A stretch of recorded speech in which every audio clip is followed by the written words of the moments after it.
Məsələ dəriyi örtmək deyil. İslam dinində hicab deyəndə məsələ dərini örtmək deyil. Hicab deyəndə naməhrəmin gözündən uzaq durmaq deməkdir.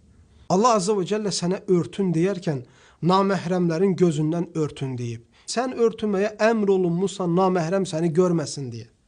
Sənə kimsə şəhvət gözü ilə baxmasın deyə.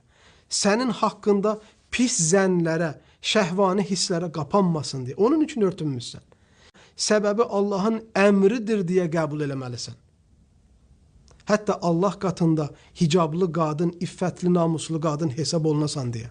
Allahın əmri deyil də, mənə belə yaraşır deyib geyinirsənsə, o zaman sən İslam dinində hicabın əhəmiyyətini küçümsəyirsən. Bizim bu həyatda ən emosional, ən Allahdan qorxduğumuz, ən günahlardan uzaq olduğumuz vaxt hansı vaxtdır? Namaz əsnasındadır, düzdürmü? Səcdə əsnasındadır. Peyğəmbər sallallahu aleyhi və səlləm bu mübarək bir məqamda buyurur ki, bir qadının ən əfzəl səffi məsciddə kişilərdən ən uzaq olan səffidir. Halbuki məsciddə bir yanlış eləmək şansımız yoxdur. Hətta ibadət yerində belə kişilərdən uzaq durmağı fəzilət görən bir şəriət, sən örtünmüşəm deyib özünü milyonlarla, minlərlə kişilərə necə göstərə bilərsən deyə özünə sual verməlisən.